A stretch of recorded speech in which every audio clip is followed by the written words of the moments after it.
Welcome, everybody. Thank you for taking the time out to come and meet with us tonight for the step-by-step guide on building your real estate empire in the US from Canada.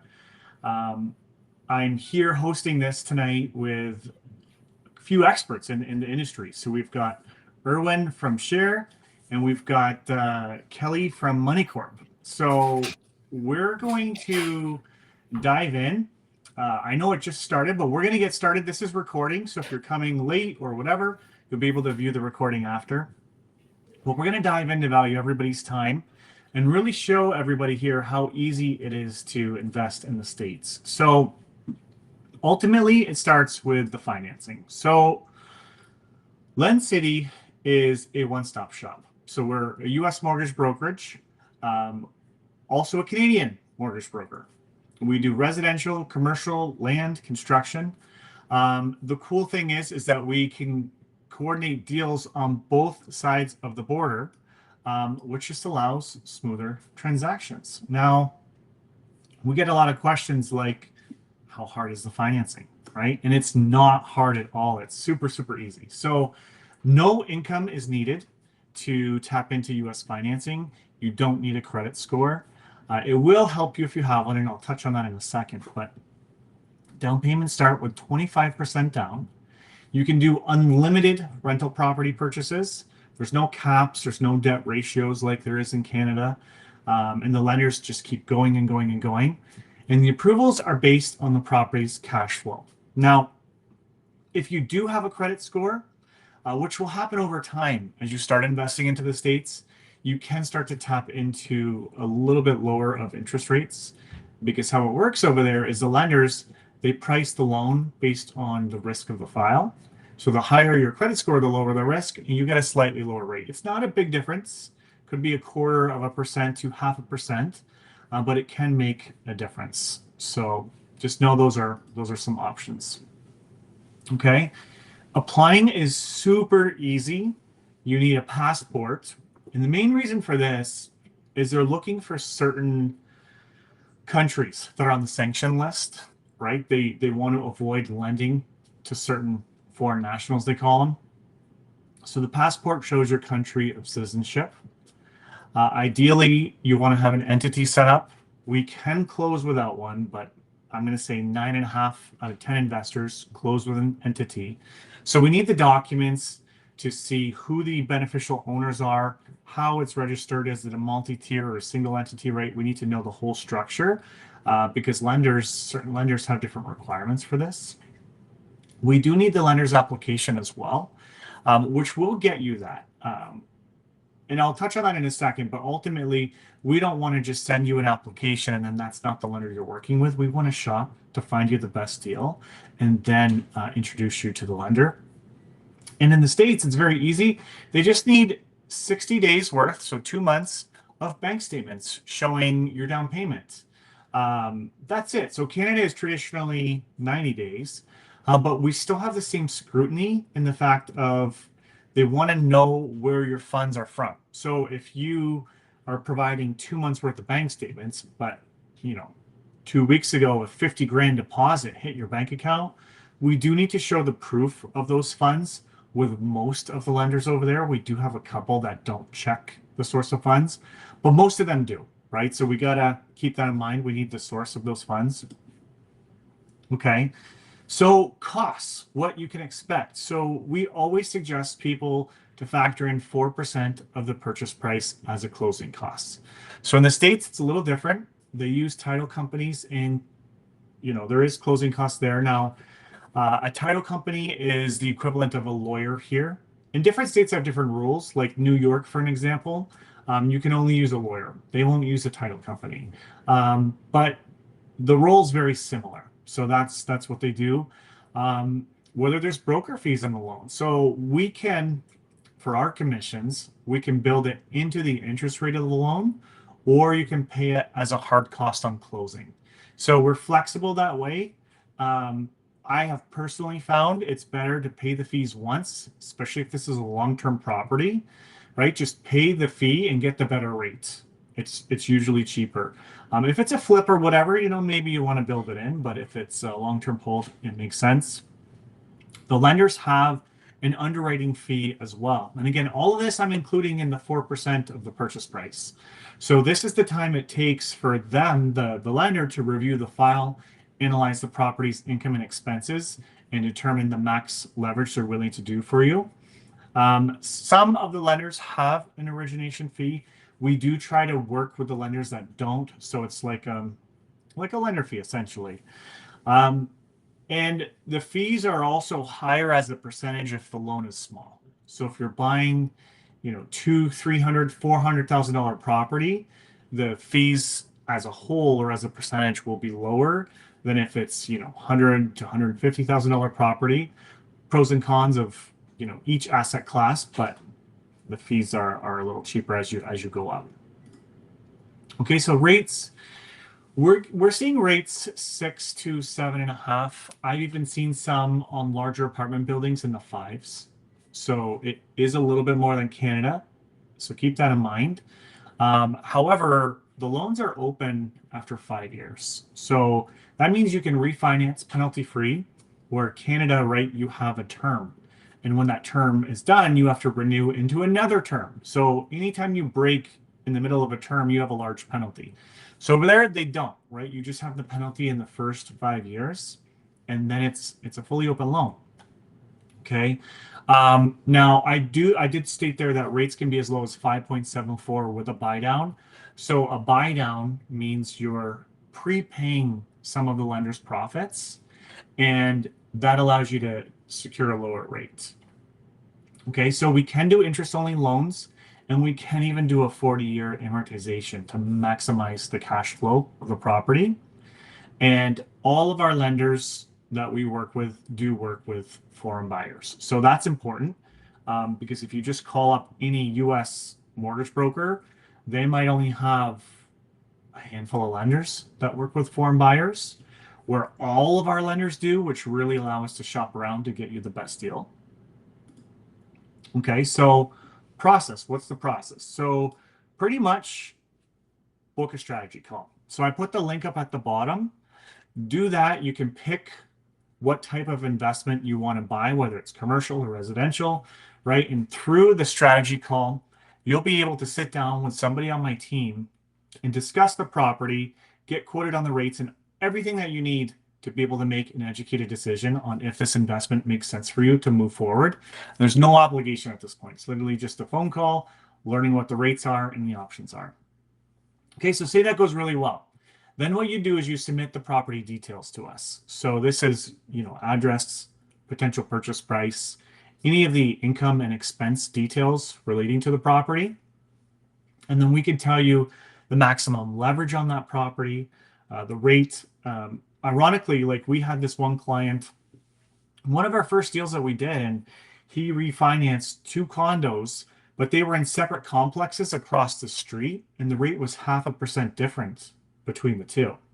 And after we dug and did some research, we uncovered that on the one side of the street, it was zoned, or not zoned, but it was deemed a bit of a flood zone area, slightly higher risk than the other side.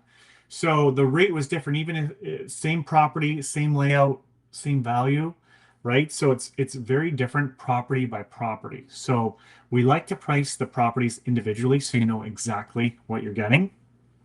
Next step would be to set up a USA-based entity and bank account. There's some advanced structures which have some Canadian ownership at the top. We can do all those unique structures, but the more advanced your entity is, the less lenders that are available to you. So you want to keep that in mind. But obviously you want to speak to your accountant, an expert. Erwin from Share will touch on some of what they do as well to help get you set up. Then you want to partner with an expert to find your properties, right? Whether that is a realtor or, again, Share. That's why they're here, right? So we're going to show you what they do.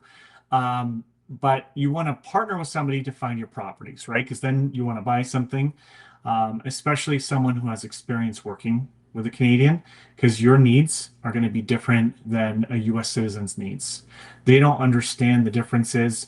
They don't understand the foreign exchange, right? And that's why we have Kelly on here to talk about some of the money aspect of things. They just don't get it all. So you do want to have those experts on your team. And then lastly, close the deal, right? So you want to, take possession of the property and move on. Okay, so lastly, I just want to touch on some benefits of using LendCity. So all of our lenders are designed for foreign buyers. So that's very important because, again, that means we have options for you, right? Calling someone who doesn't understand foreign buyers, they're not going to have those options. We're investors too, and we don't live in our mom's basement. I am in a basement, but it's my own basement. So I think that's important because everybody in today's world can do anything, right? You'll see people online and if they're not investing and they're not doing these things, how can you get the proper advice? So that's what I really like about our team. We also do all the processing in-house, which saves you additional money. So we've seen a lot of brokers and a lot of lenders hire third-party processing companies. And it does speed up the loan process. But because it's external, there's additional fees for you, where we do this internally. So it does help you save on your fees. Your loyalty is rewarded with lower costs and fees as you build your portfolio. We have, and we will continue to do so, where we make custom deals for you as far as our commissions and stuff is concerned, depending on your business that you do with us. And again, I touched on this one earlier, but US brokers have limited options for Canadians. Okay, so that's at high level. Now, what I'm going to do, I'm going to go to Kelly, but before I do, I'm just seeing if there's any questions. No, there's not. Now, if you do have any questions, you can place them in the chat. If you hit the chat bubble, it's got a Q&A tab on the second there, and you can leave your questions. Or in the regular chat, it's all good, and we'll answer them at the very end. So I'm going to turn it over to Kelly. I'll just put your presentation on the screen here, and it's up. Thank you so much, Scott. I am not in my basement, and the reason being is that it's pretty hard to come by a basement here in Florida. I'm sure they exist somewhere, but very hard to come by. So thank you so much for having me. I'm going to dive right in because I do have a lot to cover, but I'm going to try to cover it in just a few minutes so we have time for Q&A at the end. I can hear maybe your background, Scott, if you could just put it on mute or someone, and maybe that will cut down on that feedback. But otherwise, hopefully everyone can hear me. So a little bit about MoneyCorp to get started. We're actually a UK-based firm, but we do have offices around the world. We have been dealing in the foreign currency exchange business since the late 70s. Last year, we traded about $90 billion in foreign currencies, and that was in over 120 different currency pairs.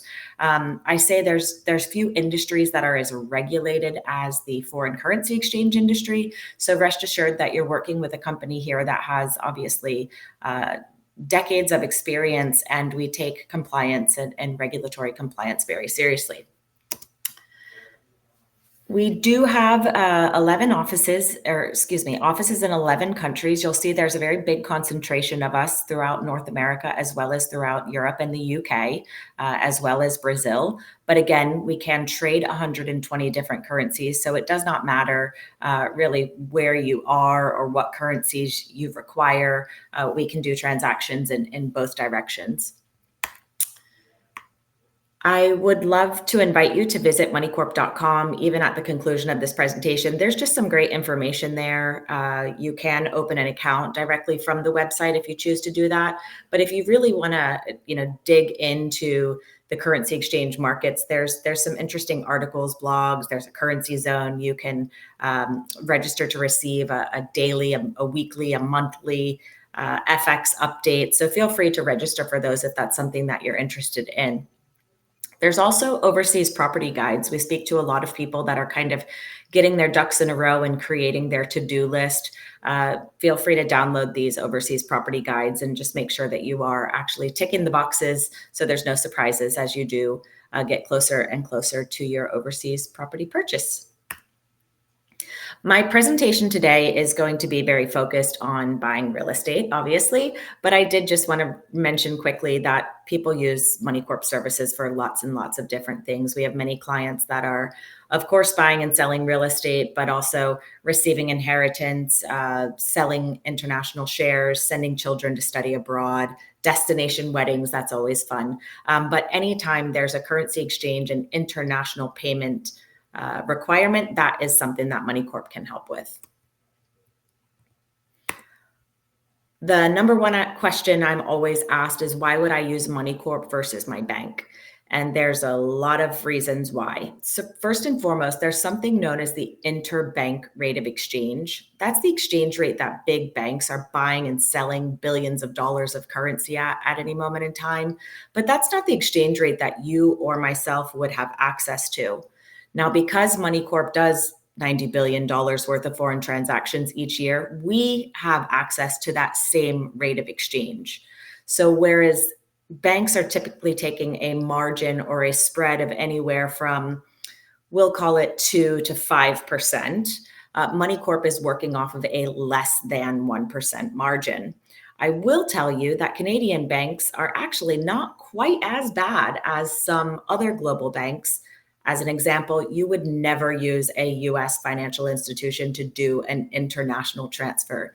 US banks, when we're talking about margins, you're looking more at 3 at the very best, if not 5, 7. And we've even had clients tell us that their US banks were taking a 10% margin on their transactions.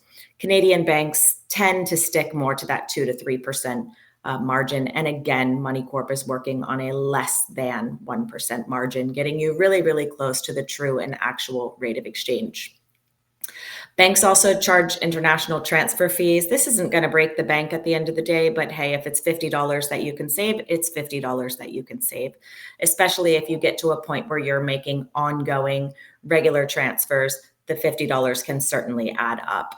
With MoneyCorp, you will never pay an international transfer fee. And actually, we have local Canadian dollar bank accounts. So effectively, you'd be able to move your Canadian dollars into your MoneyCorp account domestically.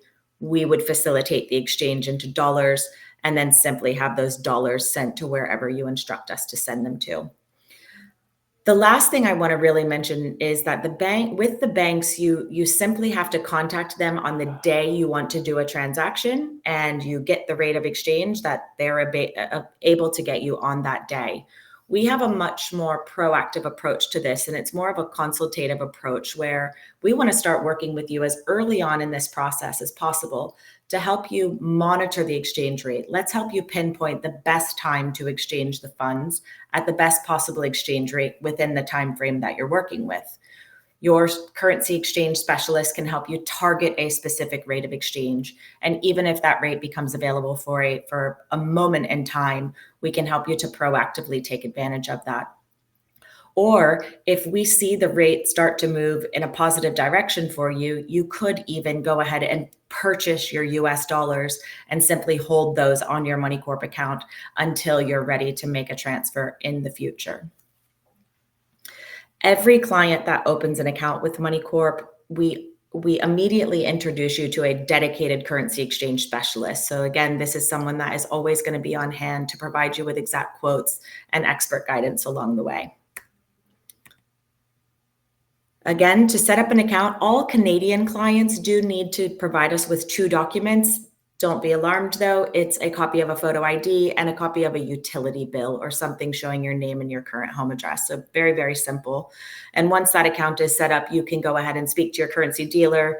When you're ready, agree the exchange rate, again, fund your MoneyCorp account in Canadian dollars and tell us where to send the US dollars. Bearing in mind, MoneyCorp can send the funds directly to the title company or the lawyer or your personal bank account if you have a US dollar account set up. Or again, you can simply maintain a balance in US dollars, and as and when you need them, instruct MoneyCorp to make those payments on your behalf. So just wanted to show you quickly a couple of examples. I did use some pretty significant numbers here. So this is Jane. Jane is from Canada. She's buying a property in the USA for $400,000.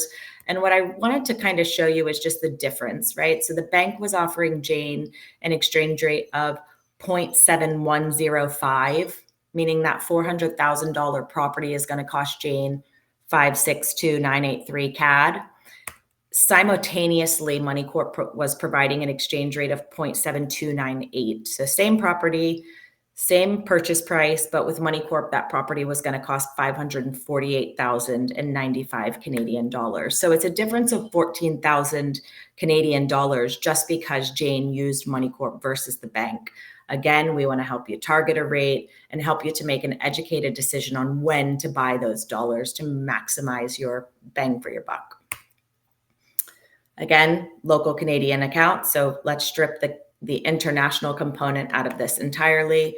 And we can provide you with statements, transfer confirmations, and updates along the way. Sometimes the title company will ask you for a wire transfer confirmation. By default, that is already going to be in your inbox and ready for you to share with them. Next, just for fun, France was on my mind, and I just wanted to kind of highlight again that yes, we're talking about buying property in the U.S., but we are seeing more and more Americans and Canadians look to go to Europe. So I just wanted to show you a brief comparison here to make you understand that MoneyCorp can do anything related to currency exchange. Same comparison, you've got the bank doing Canadian dollar to euros at 0.6274, and at MoneyCorp 0.6350. So again, a big savings when using MoneyCorp versus a Canadian bank.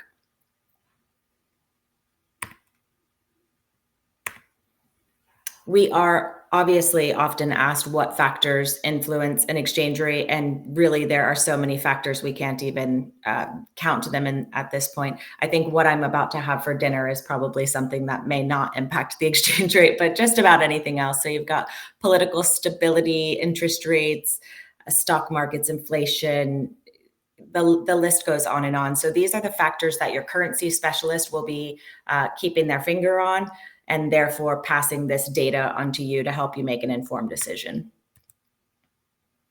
Again, just going back to the fact that you can register to receive some daily market information dependent on how much you want to dive into understanding how the currency exchange markets work. And last but not least, I wanted to leave you with my contact information. Feel free to take a picture, save it. That is my cell phone number there. Happy to have a discussion with you up front so that we can talk about if setting up a MoneyCorp account for yourself is right for you. We can set up accounts both for private individuals. You can have a joint account with MoneyCorp, or we can set up the account under the name of a corporation if that's what you need to do as well. So I look forward to answering any questions that anybody might have. And again, feel free to get in contact with me in the days and weeks ahead. Thank you. Kelly, there's a question or a statement in the chat, so I'm just wondering. So JJ Rental Holdings, and I know who this is, but I won't say your first name for confidentiality on here. But he transferred money today with TD, and the exchange rate was 1.43 Canadian to $1 US. Just for fun, would you be able to check that and see what the comparison is for today? I wouldn't actually, not on the spot right here. I'm not a currency exchange specialist, and our currency dealers are the ones that have access to the live rates of exchange. It's 8:30 at night right now, and I don't have a currency dealer on hand to provide that information. So I will say also, it isn't a daily exchange rate. The rate fluctuates constantly. We work off of the live rate of exchange. So I would need to know the exact time that you did that transaction in order to accurately compare apples to apples. But I would highly suggest setting up an account with MoneyCorp, comparing the rates, and by all means using the one that's going to provide you with the most beneficial exchange rate when you're ready to do your next transaction. There's no cost to set up an account with MoneyCorp, and there's no minimum deposit needed. So have the discussion with your dealer and determine if we can get you a better rate of exchange on your future transfers.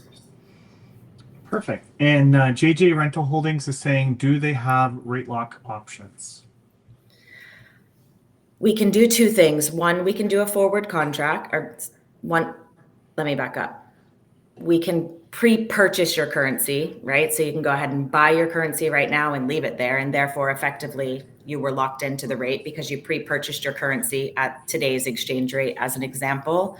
And then you can leave your funds in US dollars for a future date.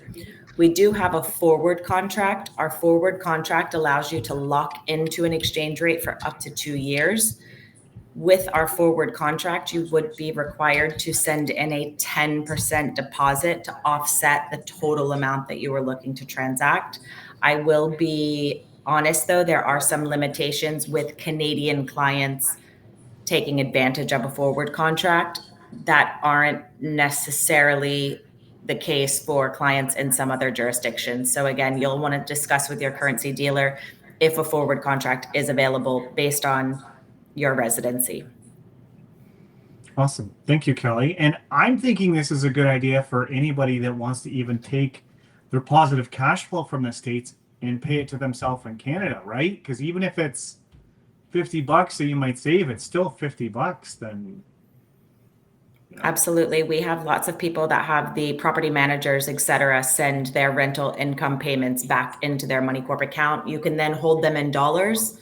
Hopefully you convert them back to Canadian dollars and, use them as you wish. Or of course, if you come up with expenses in the US that require you to make payments back to do something else, then Money Corp can do that US dollar out US dollar payment for you. Super cool. And I have another question, and then obviously we'll hold questions at the end, but we'll turn it to Erwin in a second. But do you have a minimum that you can transfer, right? So if somebody does want to transfer their cash flow, what does that look like? It's $250. So it's a pretty small amount. So there is no maximum, but there is a minimum of $250. Okay. That's awesome. Thank you so much, Kelly. And again, we'll hold questions at the end. So if anybody ends up having any question that wasn't asked, we can do that. So right now I'm putting up Erwin's presentation. So I'll turn it over to you, Erwin, to touch on how Share is the easiest way to own U.S. rental homes. Thank you, Scott. Thank you, Kelly. You hear me okay? Everyone hears me okay? Fantastic. Yes, sir. All right. So we're actually going to now talk about how to actually make money because you make money by actually doing deals, buying real estate, holding it for the long term. All right, so let's get into it. Assuming my slides move. Okay, so Share, I am something like the 7th person to join Share. Even though we are a US company, most of our executive and staff are Canadians. Our CEO, for example, Andrew, he owns 20 income properties, and he is a 2-time tech founder from Silicon Valley. He's originally from Brampton, and he has returned to Brampton. But fun fact about Andrew, and this is what partly got me involved into this company as well, is he owns 20 properties in the USA. He has not seen any of them before, and he cash flows $10,000 US per month. That's more than anyone I know personally without an enormous portfolio. And then the chief investment officer is Dimitri. He was formerly executive director at Starlight Investments.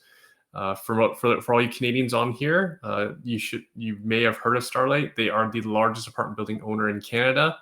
And then when they were facing challenges and growing in Canada, they started expanding to the States, and that's where Dimitri came in. Dimitri was responsible for managing a portfolio of $7 billion, mostly in Sunbelt USA. So that's somewhere around 20,000 apartment building units. So Dimitri knows more about real estate investing than anyone I know personally. And for a Canadian, he is probably within the top 5 Canadians in terms of exposure to U.S. real estate, in terms of both volume and dollars. Our chief financial officer is Carmen, who is ex Big Four accounting firm tax specialist. She herself owns over 50 properties in the States and has not seen any of them before. She is one of the most successful first-generation real estate investors I've ever met. Brandon's a tech guy, and then there's me on the right. For those who don't know me, I've been working with Scott for over a decade. Scott has been getting myself and my clients mortgages back when he was working for that big bank that starts with a C and ends with a C that we will not name. So for my real estate background, I've had personal interests in at least 40 properties. As a realtor and a team leader of a realtor team, we've transacted on close to $500 million worth of income properties. Proudly, no new construction condos. Scott can vouch for that. We never had to ask him to try to underwrite a pre-construction condo for any of our clients. And as such, I have about 45 clients at least who've made $1 million or more in the income properties we've helped them transact on. So that's just a bit about me. Some people know me from my podcast that I've been doing since 2016 called The Truth About Real Estate Investing. So I want to touch on a couple things. So my experience in real estate has been largely in small residential versus I know lots of people are interested in multifamily residential. And I just want to talk about the benefits of single family. Now, first of all, before you even start off, if you want single family or multifamily, I think most people should consider who they want as their tenant profile. My experience and what I taught all my clients as well. I've had over 300 clients. What I usually taught them was that we generally want middle income and above, right?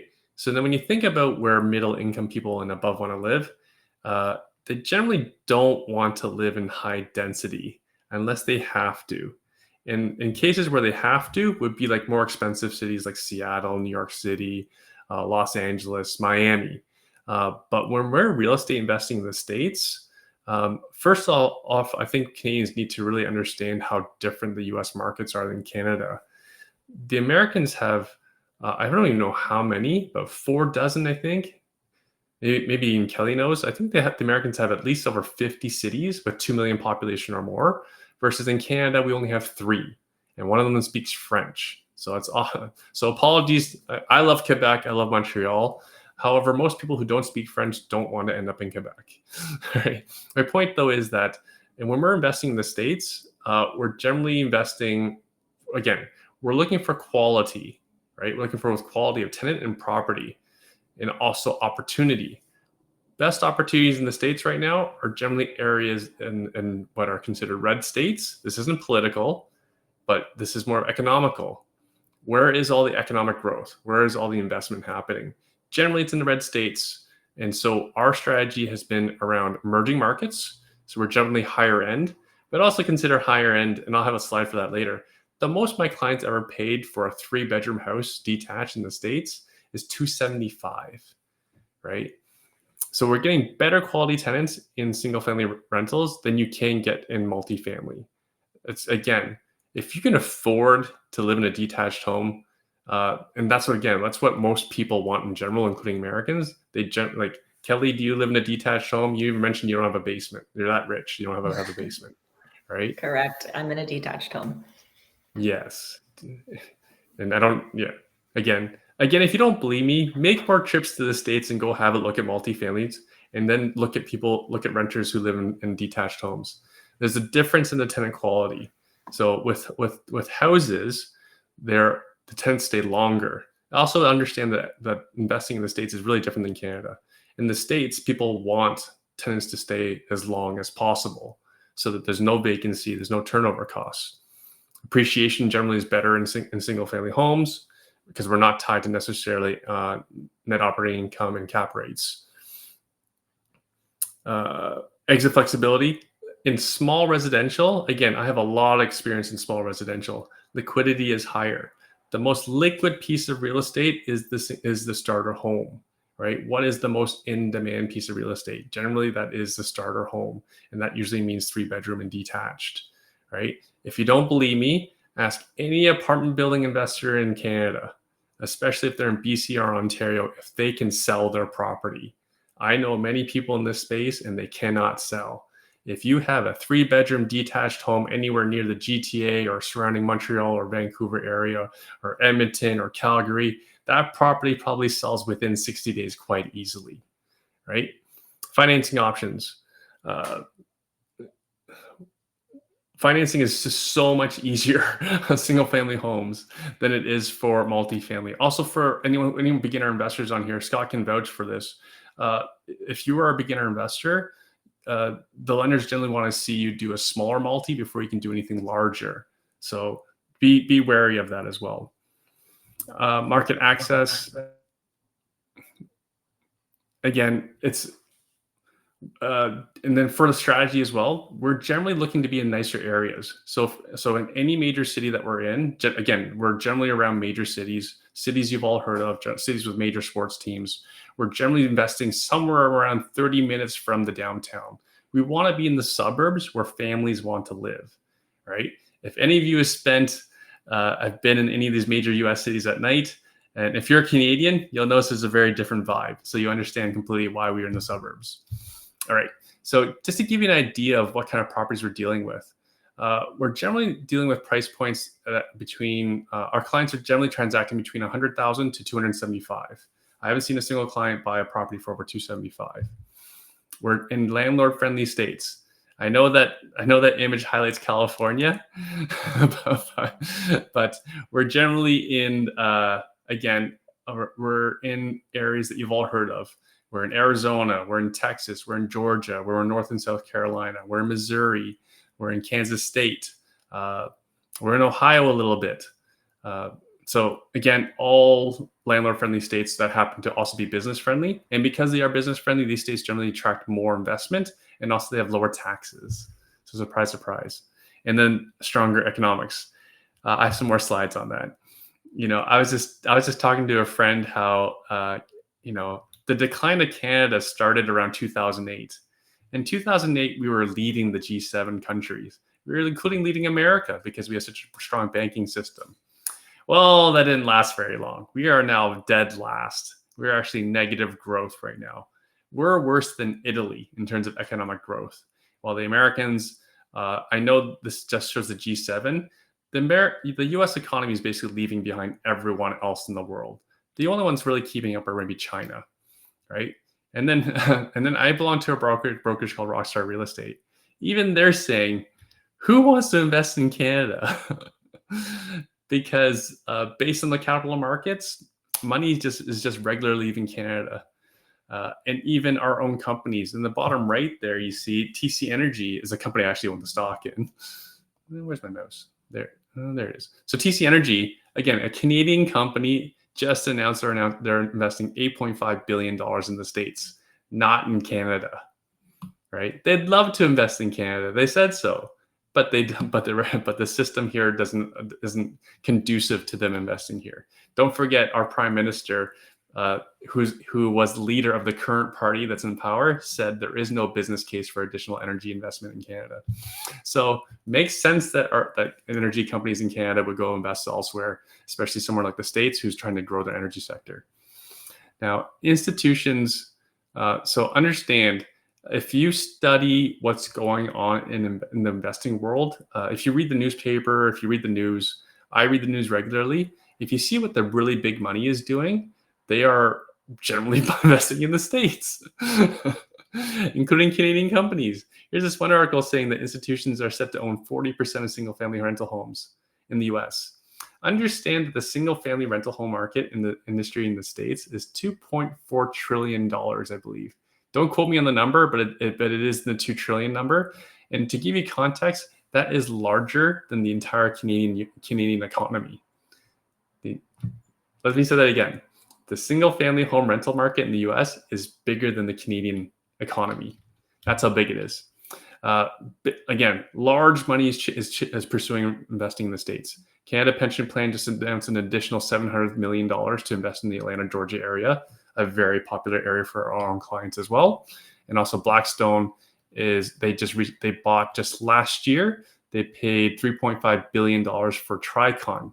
Tricon is a Canadian company. Was a Canadian company listed on the Toronto Stock Exchange. They owned 36,000 single-family rental homes in the States. So again, this is a massive, massive industry. Okay, and if you're here, you probably already know these numbers. You're probably here also because you find that numbers in Canada don't really make sense. average home in Canada is 723,000. Kelly, that is real. I know it's Canadian dollars, it's inflated, but yeah, that is the cost of an average home in in Canada. And for 723, that gets you like a 2-bedroom condo in Toronto. The funny thing is that this price probably also gets you a 2-bedroom condo in Miami, but I think I'd rather live in Miami. The rents so both of these numbers are incredibly unaffordable, but also the rent yield from an investor standpoint, these numbers are terrible. So that's just how messed up our numbers are. The properties, both rent and price, are unaffordable, and the rents still don't even make sense for an investor to get into it. Flight of capital, we already discussed this. Canadians are the number 2 buyer of U.S. residential real estate, right? Now, for anyone who's a brand new investor, take a screen capture of this. Do it yourself real estate investing. These are the steps, right? Understand this is quite challenging thing to do.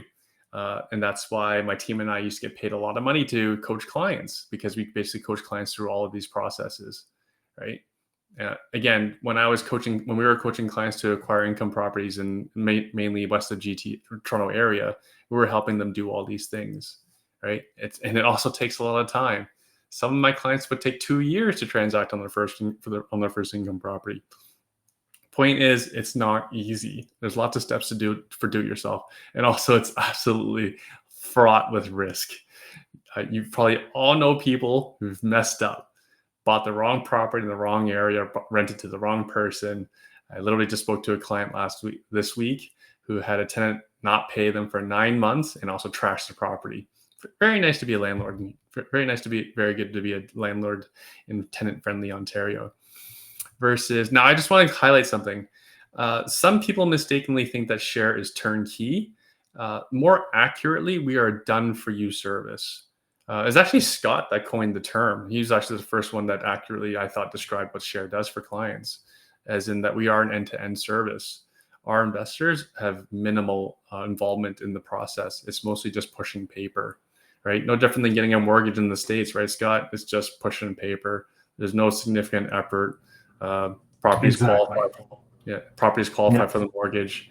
I don't have to show Scott five of my corporate filings because that's how many corporations I have. Scott hates my guts. Mortgage brokers hate my guts in Ontario because our financing situation is so complicated, and also the rules are here just not conducive to real estate investors scaling. Control. Our clients they don't have to have any control, but they own 100% of the property, right? So again, so turnkey. Most people at turnkey think turnkey is like the best way to invest. Again, I feel when you do more advanced strategies, which we do regularly, for example, if you speak to any advanced real estate investor, they want to make money on the buy. So I actually have a line for that. Equity gain on purchase. This sounds much more formal. It's the formal way of saying I want to make money on the buy, right? When you do turnkey, there's generally little money to be made on the buy, right? Versus when you do it with share, what happens all the time. Scott can vouch for us because he actually sees the appraisals. When Scott sees a share deal come across his desk and he's got to go get the appraisal, it's always higher than what our client paid for the property. So our client consistently makes money on the buy, right? So basically the outcome is that this is the wealth. If you want to build wealth quickly and easily, I haven't seen an easier way to do so than share. And I've been around for a long time and I have the gray hair to prove it, right? So what does done for you look like with US real estate investing? So we start off with interviewing our clients to understand what it is they want, right? And it's called a buy box. So our clients clarify for us what their investment goals are, if they have any preferences on where particularly, and also if they have particular strategies they want. Really popular strategy for our clients these days is subject to. There's probably not time to get into it today, but we are doing a fair number subject to. For anyone here who spent a lot of time on YouTube on US investing, you know that subject to is pretty much what all the honestly do-it-yourself investors are doing in the States. And here at Share, we actually do it for clients, which basically means that we are helping our clients purchase properties where the seller becomes the tenant, and also we take over their mortgage. So then we're paying historically low mortgage rates, and also we have no vacancy up front because the seller is staying as our tenant. Is there a better strategy out there? If you've seen one, I'd love to see it. So this is like, for most of you on here who are Canadian and understand what a BRRRR is, this is even better. This is still a BRRRR, but we're getting even better terms, because again, we're taking over someone's historically low interest rate on their mortgage, and still typically having 25 more years on it. Financing strategy. So this is where LendCity comes in, and again, all my clients are Canadians. So the lovely thing about LendCity is they can help them both on the Canadian side and the US side. One-stop shop. Who can beat that? At Share, we do help our clients with their tax and entity structures as well. Our CFO, our CFO, Carmen, is a cross-border accountant, very familiar with this area. And also LendCity has, Scott, you already have existing entities for anyone who wants to do it that way as well. Whatever a client wants, we can help them. Search and acquisition. This is where Share really shines. It's actually rare for us to do anything on market. So for most of you real estate investors who've been around for a while and have done education or coaching, I'm sure most of you want to be doing transactions off market, and that's where the 90% of our transactions are done. We are actually doing off market deals. We have relationships with builders and wholesalers. So yeah, we're doing the most, and then they bring the deal to Share, and then within Share, we know what our clients are looking for. So when we present a property to our client, it's because it fits what their investment criteria, what we call a buy box, right? So also understand we are a tech company. So anything that's digitally available, such as if it's on Zillow or Realtor.com, our IT systems are actually scraping all that data to see if any of those properties fit your criteria. So there's no need for you to go to Realtor or Zillow, anything like that, and say, hey, Erwin, do you think this property is any good? Understand we've already reviewed it and checked it against your criteria. Closing and onboarding. So Share coordinates the due diligence process, property manager inspector, contractor inspection, a home inspection. Even my property had a termite inspection as well. We coordinate all of that, and we facilitate closing for our clients. Easy peasy. And then end of the day, almost all of you on this call are Canadian. You don't have to leave home to be a real estate investor in the US. It is, again, the easiest way I've ever seen it. So again, Share is a platform. We are a technology company. We make investing almost as easy as owning a stock, right? For example, none of our clients have seen their properties in person. Again, you can invest remotely from home so that you can spend more time doing what's important to you.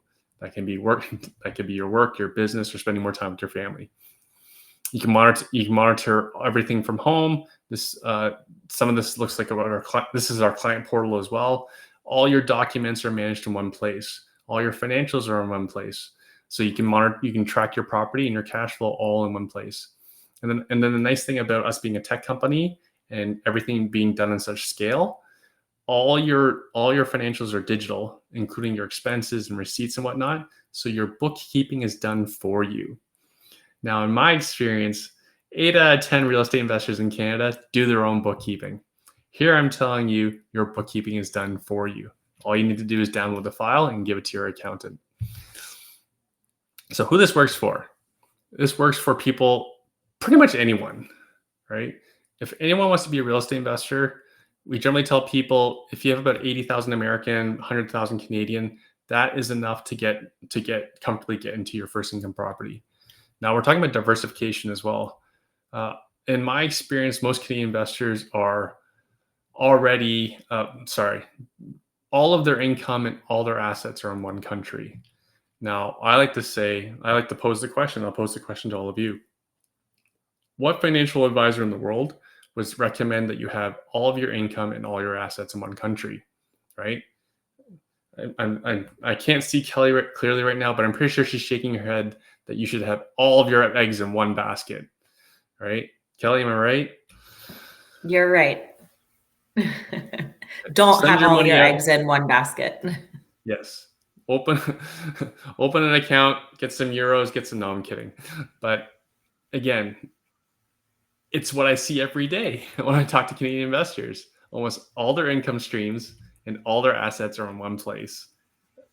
And also our neighbor to the south is the world global mega power. and their currency is the world reserve. And if you want to take this argument offline that they'll never be the world reserve, I'd gladly have that conversation with you. Hands-off investment. So we are not for the do-it-yourselfer. We're not here to help people source deals or whatnot. We're an asset manager. That's how we make our money. We get paid monthly asset management fees. We also get paid for acquisition fees. But that's it. So if you want to do your research, like I did, go ahead and compare us to a REIT. Because that's essentially what we are. That's what asset managers are. They're essentially like REITs. But REITs that you and I can invest in publicly, they take significant equity and performance pay. We do not at Share. We take smaller than market fees for everything that we do. So when I was listening to this for the first time, I was like, this is too good to be true. I need to get involved. I need to get my own property. Here's some quick case studies. This is my client Shane. He was a guest on my podcast as well. So he said this all on my podcast. So you can hear it from him directly if you'd like to hear it. So Shane is a mechanic from Montreal. When we found him, he had $100,000 in savings. He had never owned an income property before in his life. Again, he lives in Montreal. Apologies to the folks from Quebec. Quebec tenant laws are pretty harsh. So he didn't want any part of that. He instead invested in a property in Memphis, Tennessee via Share. He didn't know much about the US. He didn't know where he was going to invest, but he knew the importance of having real estate in his portfolio, and he did not want more headaches in his life. We at Share, we helped him create his US entities. We helped him with his financing. Scott, you have his financing, don't you? Yeah, we did it. I didn't want to interrupt you, but yeah, we did it. Thank you, Scott. So we helped him with an off-market opportunity in Memphis, Tennessee. And both opportunities were. I actually think I have slides for both. So this property, he bought it in February 2024. We bought this house for $90,000 US, $9,000 renovation, rented it for $1,200. That's a 14.5% rental yield. This is an 1,100 square foot house, again in Memphis, Tennessee. And then we refinanced it. Scott had it appraised for $157,000. So remember we talked about making money on the buy? Shane made money on the buy. A very substantial amount of money for not a very big property. With the refinance, he had $84,000. He was able to take out $84,000, and he was able to roll that into another property. Specifically this one here in Kansas City, Missouri. So I'm a big fan of this property because of the price point. It's a large one, also about 1,100 square feet. Kansas City, Missouri. Kansas City is wonderful economic fundamentals as a city. And also I love the fact that this property was already renovated and already had a tenant. Rents out for $1,400. It's a 9% rental yield. Yeah. Try to find these kind of numbers in Canada. If you can find these numbers in Canada, please let me know. I will feature you on my podcast. And the funny thing is, I've made that challenge many times. No one's taken me up on the offer. All right. So yeah, $84,000 in proceeds, $74,000 to close on the second property.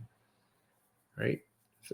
So he still was able to repocket $10,000, get $10,000 back into his pocket. Now I mentioned, Derek, here's another one. Here's my friend Derek from Ancaster. The funny thing about people from Hamilton, and people from Hamilton on here will say the same thing. Anyone from Hamilton is not from Hamilton. Derek's from Ancaster. That's what they say. I had a call today with the gentleman from Stony Creek. I'm like, oh yeah, you're from Stony Creek. You're not from Hamilton. I get it. So Derek this is a brand new house, $176,000. I think it was about 1,400 square feet. No, there it is. 1,250 square feet, 3-bedroom, 2-bath, brand new house. The renovation, so understand the Americans are a little bit different than in Canada. At least they're different than what I'm used to in Ontario. They don't have appliances, so you have to go get your own appliances. So a lot of this renovation budget was just to buy new appliances, because again, this was a new home, didn't have washer, dryer, dishwasher, stove, microwave, fridge. Those are the things. Monthly rent $1,425, and the rental yield is almost 10%. Again, find me a brand new house for $176,000 US in Canada. That's the inside. That's what the pictures of the inside look like. Gorgeous house. Oh yeah, this is Little Rock, Arkansas. Arkansas is famous among the real estate community because if you don't pay rent, you can actually be charged criminally. I don't know if it actually has ever happened, but the law does state you can be charged criminally for not paying rent. This is a 6%. This is almost a 6 cap rate. So again, please out there, find me something brand new that you can get at almost a 6 cap. In accounting terms, that would be profit margin. Again, this is a new build. Terrace, who's my friend from Toronto, he bought this house in Houston, just outside Houston, Texas, just north of it, $244,000, rents for $2,200. This was a subject to seller leaseback. So that's why he was able to get a 3.9 mortgage, and he still has a lot of years left on it. I'm just trying to do some quick math. 27 years or something like that. He's got a lot more time left on his mortgage. Again, this is a historically low interest rate for a mortgage. And so he only needed to come out of pocket $90,000 US to close on this property. Right? So this is what we consider a B+ property, but he paid a C- price for it. Again, he made money on the buy, is what I'm saying. The lease signed a 2-year lease back. Sorry, my wife's yelling at my kids right now, so I'm kind of distracted. And also the tenant also prepaid $12,000 on closing. So again, this is why we really like this strategy, because again, historically low interest rate. My client has cash up front. He has massive security as a landlord in this situation. Again, this is Texas, so this is incredibly landlord friendly. 5.1% cap rate. I actually think it's higher before the renovation, but let's go with 5.1. So again, if anyone's interested in learning more about Share, and we have a ton of free resources as well. We even have a complete guide on how to buy U.S. income properties. I know literally people in our community sell the exact same course for like $200 to $700 for a course. We offer the guide for free on our website as a downloadable. So you can just zap that there. ShareSFR.com is the URL, or you can take a picture of the QR code. On our website, you always find exclusive off-market deals, right? And again, and if you click on the property, you'll see the full underwriting of that property as well. So if you like numbers, if you're a technical person, we have an abnormal number of engineers as clients. Engineers seem to love our offerings, and so if you like numbers, and especially if you like quality underwriting, then you'll enjoy our website. So if you get a free account, again, all of these sample properties on the website will have full underwriting, ultra conservative. It's a complete no-brainer when you look at the numbers that are available in the USA versus, and not just available in the USA, numbers my Canadian clients are doing today versus what people are doing, what's available in Canada. I don't see much opportunity in Canada. And once you've had to go on a deep dive in the States, you can't unsee what you've seen. And I don't see much of an investment case to invest in Canada ever again for the lazy investor. I'm a lazy investor. I'd much rather spend more time with my kids who are getting yelled at by my wife right now than doing landlord functions. So invest from home. It's great to be a U.S. real estate investor. It's great to have U.S. cash flow. Go America. All right. So for more information, there it is. Again, the same QR code. So that's it from me, and I'll take questions. That's awesome, Erwin. Yeah, so in the Q&A, I pinned a couple. So you go to the chat and then Q&A tab. But we have a question for Kelly. The first question, it says, from JJ Rental Holdings, it says, is there any transfer fee for transfers that are low amounts? No, there's never a transfer fee from Money Corp, regardless of the amount. Awesome. Thank you, Kelly. Mm-hmm. So Mish is saying for Erwin, can you remind Mish of the fees and services that Share does and provides if she likes one of the listings? So the fees are so every property listing on our site, and every time we send a deal to our client, our fees are fully there. They're completely transparent.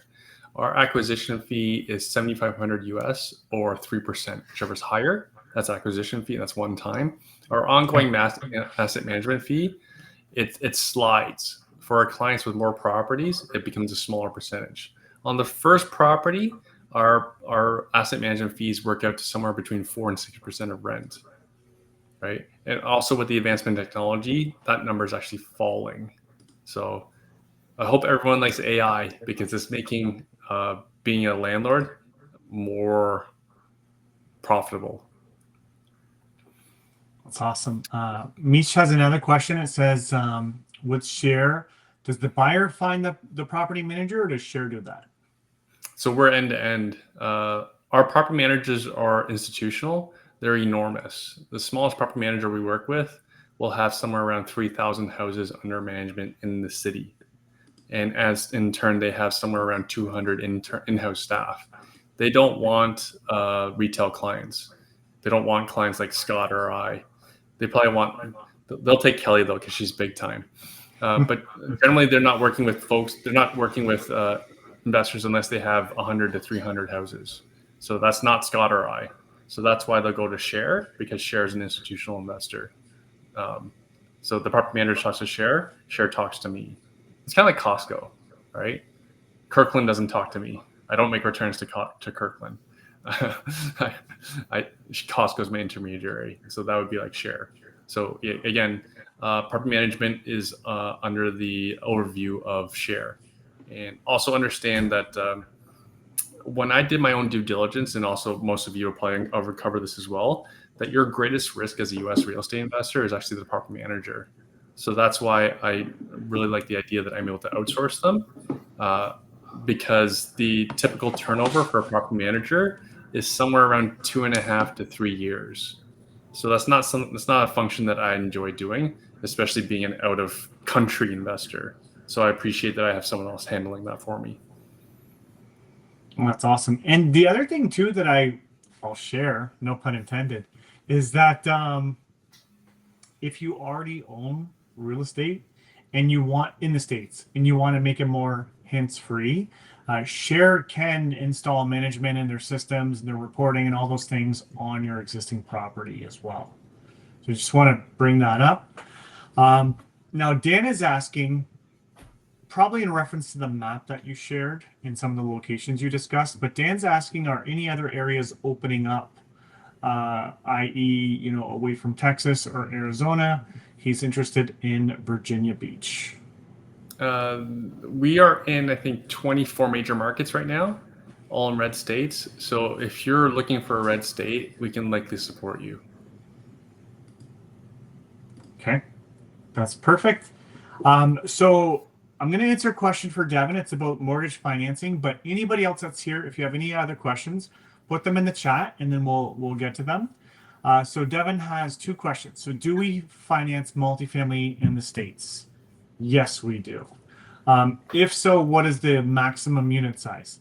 There is no maximum unit size, but you have to keep in mind, if this is your first U.S. purchase and you're trying to buy 73 units, they're going to be like, whoa, whoa, whoa, whoa. Do you know what I mean? Like you have to build up to that, Now, there are exceptions. If you own large multifamily properties in Canada, we can kind of show them your Canadian portfolio and that you have that experience so they move forward.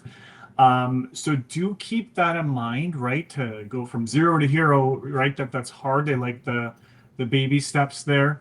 I call it the doubling effect. I don't know what it's actually called, but usually it's pretty. I don't want to say it's easy, but to get under 20 units, you can do without any experience. Okay. They are going to look at the size of the property, like all these different things, because if it's a really small loan too, right, those are troublesome.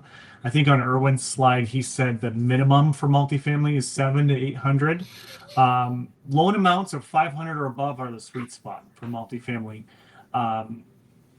So up to 20 is pretty easy to get without experience.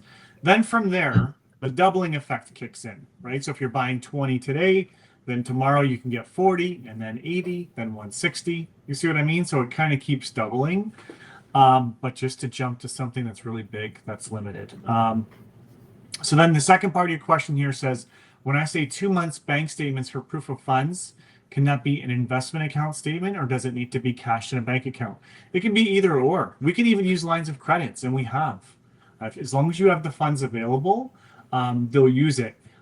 Their version of FinTrack requires 2 months of history for money laundering and fraud. So it can come from many, many sources. I've even had one client use their RSPs. Now they had to cash their RSP, so there was a tax in Canada.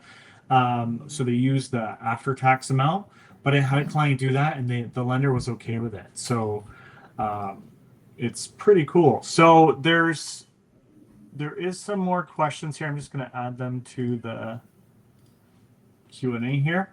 So the next one is from Mish. So she says, as a beginning investor, I struggle with what happens to my cash flow if I don't have a huge down payment, and if I want to scale up and refinance since rates are higher in the US. Any wise words on how to overcome these thoughts?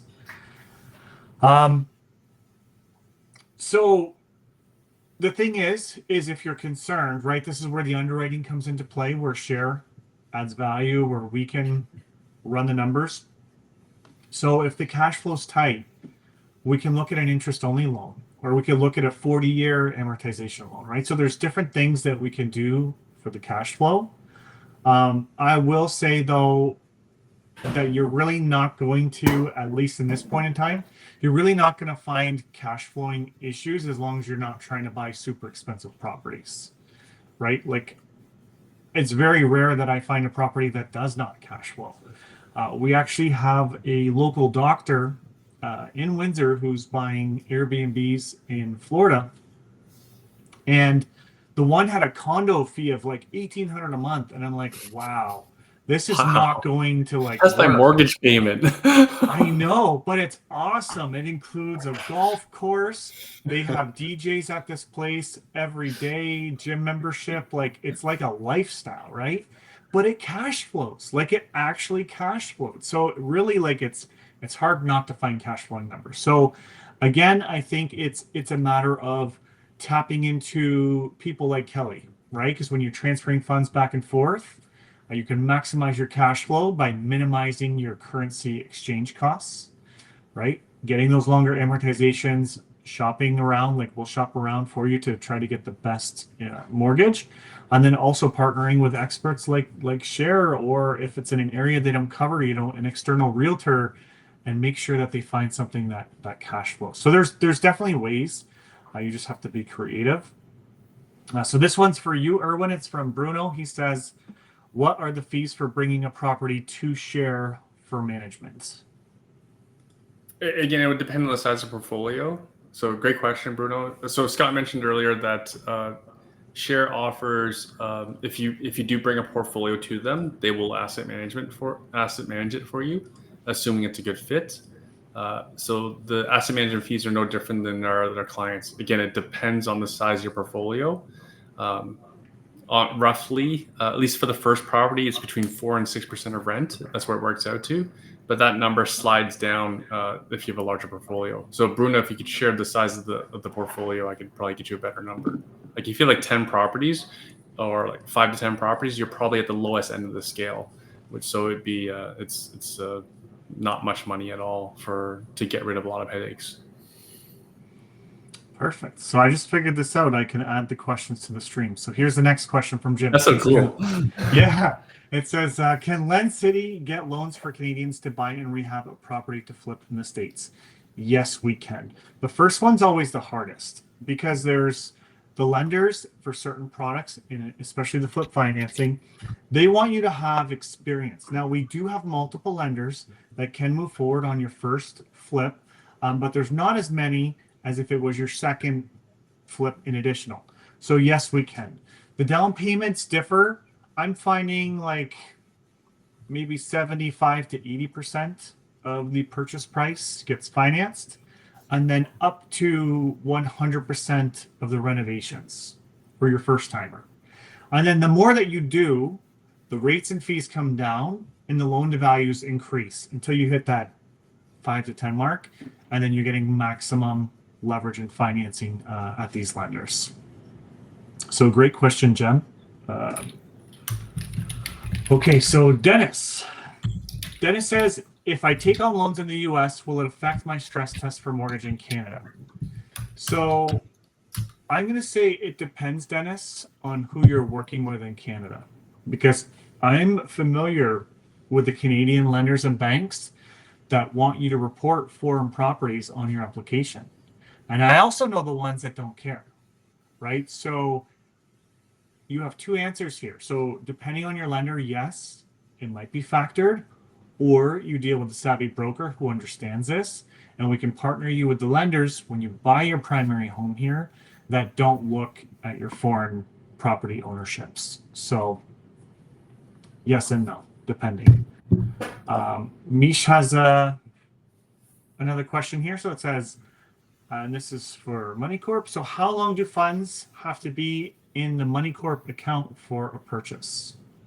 There is no period of time that funds have to be in the account with MoneyCorp for purchase. MoneyCorp's had the opportunity of working with many clients that have worked with Share, and we have people that need to make an immediate kind of earnest money deposit, and money comes in and money goes out in 1 to 2 days total. So there isn't an amount of time that you need to have money just sitting with MoneyCorp. Awesome. Thank you. So far, I mean, that's all the questions. If there are any other questions, now is your time to put them in. And again, of course, book a call with myself or my team to go over the financing. Erwin put up his QR code as well. And you guys have Kelly's contact. And this recording will be sent to everybody at the conclusion of the event too. So if you missed something, you can replay it after. But last chance, any other questions from anybody who's watching? Oh, no one asked, but what's the score in the Blue Jay game? And it's 6-1 Blue Jays over the Yankees. Go Canada.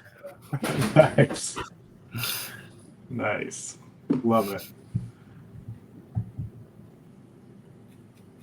So Frank is saying, let me put this on the screen here.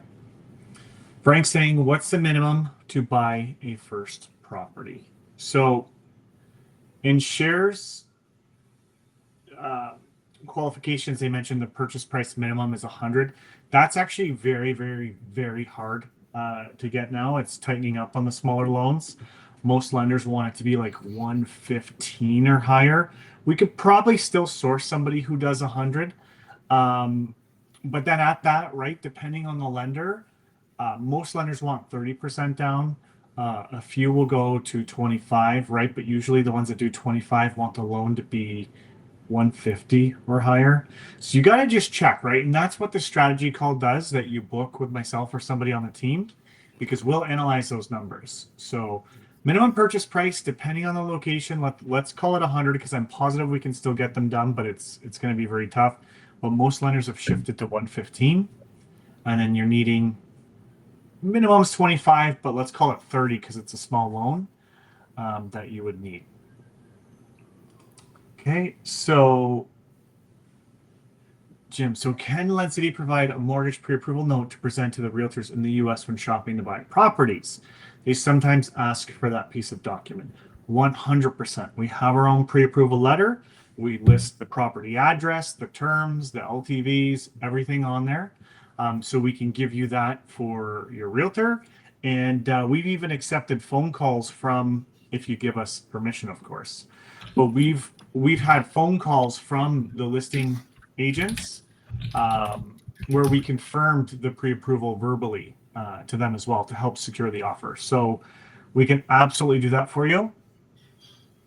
So Frank, you did ask the question again, but you asked what's the minimum down payment and expenses, right? So minimum down payment is 25 depending on the size of the loan. And let's call the minimum expenses cash to close is 4% in total. Closing costs and everything, broker fees, lender fees. I just wanted to add that there's some issues with the lower end of housing for anyone who's seen, for anyone who's followed the U.S. government. What's coming out of the White House is the White House wants to spend less on social programs, and that would include Section 8. So that's an area that everyone should be a little bit wary of. For those who are familiar, hence we are in generally B-class properties, B-class neighborhoods. Hence we at Share generally say 100 grand Canadian to get into something a bit more nicer.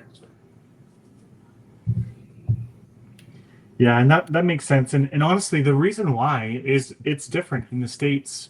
You can actually look it up. TD America is selling something like, might be wrong on the number, it's somewhere like 14 billion to 16 billion worth of mortgages to Chase. Okay, now in Canada, TD would never sell their debt to RBC. Do you know what I mean? So you imagine you applied with a loan with TD, and then next year you get a mortgage statement from Royal Bank. Do you know what I mean? That doesn't happen here, but in the States it does. They all sell the debt on the back end because maybe they need to be a little bit more liquid or balance their numbers. So everyone's selling the debt, and the small loans, they're not attractive. So I think, Frank, that answered your question. If not, leave a note. Tracy's question is, what are the refinance penalties like for equity takeout if needed, using Shane's example from the demo? So Shane actually purchased cash on the first deal. Then we refinanced. He had 100 grand cash in savings. So he bought the house cash. Yeah, but let's pretend there's a mortgage. So it depends on the lender. There's a 5, 4, 3, 2, 1 step down. So in year 1, they charge 5% of the loan. Year 2, they charge 4%, right? And then 3, 2, 1, and then 0 after that. No matter what, after that it's open. We have lenders that have a 3, 3, 3, 2, 1. So the first 3 years you're paying the 3% fee, then it goes to 2 to 1 and 0. There's also where you can customize it. So say you know that you want to refinance after 2 years, you'll do what's called the prepay period of 2 years. So within the 2 years, there's the penalty, but after that, it's open. So you can actually pick when you want it to be open. You can actually have it open from day 1. But what's going to happen is your interest rate is a little bit higher, right, for that. Usually a fully open loan is a 1% higher rate, minimum 1% higher. So you can customize that in the States, which I really, really like. So great questions, everybody. So Jimmy says Mr. Cooper Loans was just bought by Rocket Mortgage. And then it says by Frank here, do we speak to Erwin or you first? That's subjective. It doesn't matter in this case.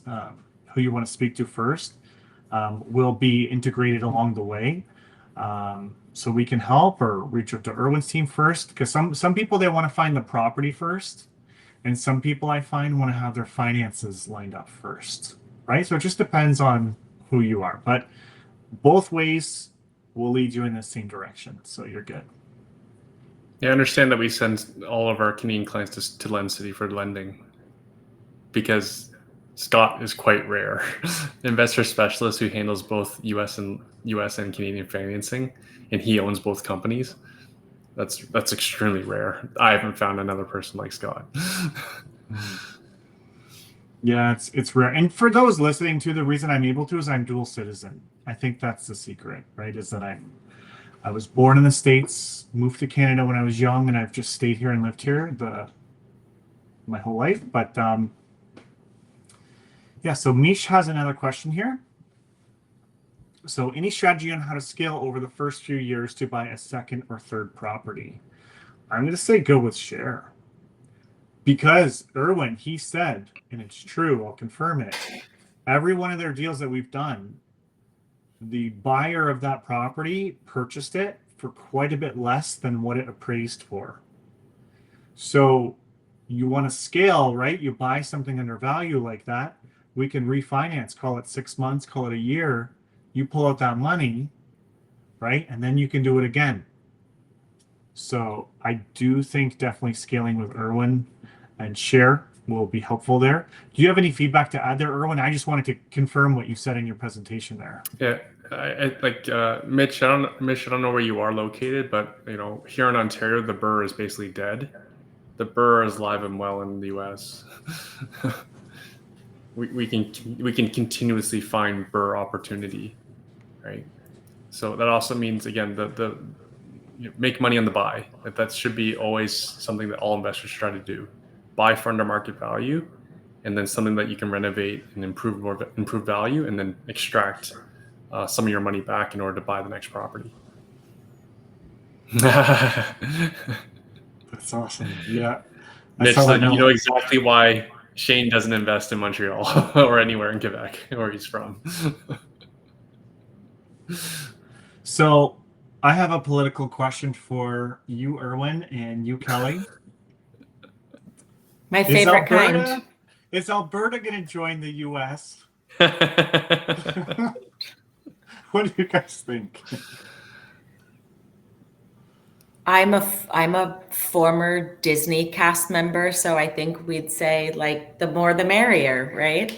Something very PC like that. Absolutely. What do you think, Erwin? I don't think so. I don't think so. Canadians are still very patriotic. They're just really pissed off with how government is going these days. For Maybe sure. not in our lifetimes. Yeah, it's just interesting. Okay, so I think that's it. So thank you guys. Everybody's been great from you, Kelly and Erwin, and obviously all the viewers tonight. So we'll get you guys the recording. You can watch that, and then of course, stay tuned for future events. We're going to do more of these, so then you guys can participate and learn together. And always here to help. So looking forward to working with all of you guys, and we'll talk soon. Thanks, everyone. Thanks for having Go Blue me. Jays.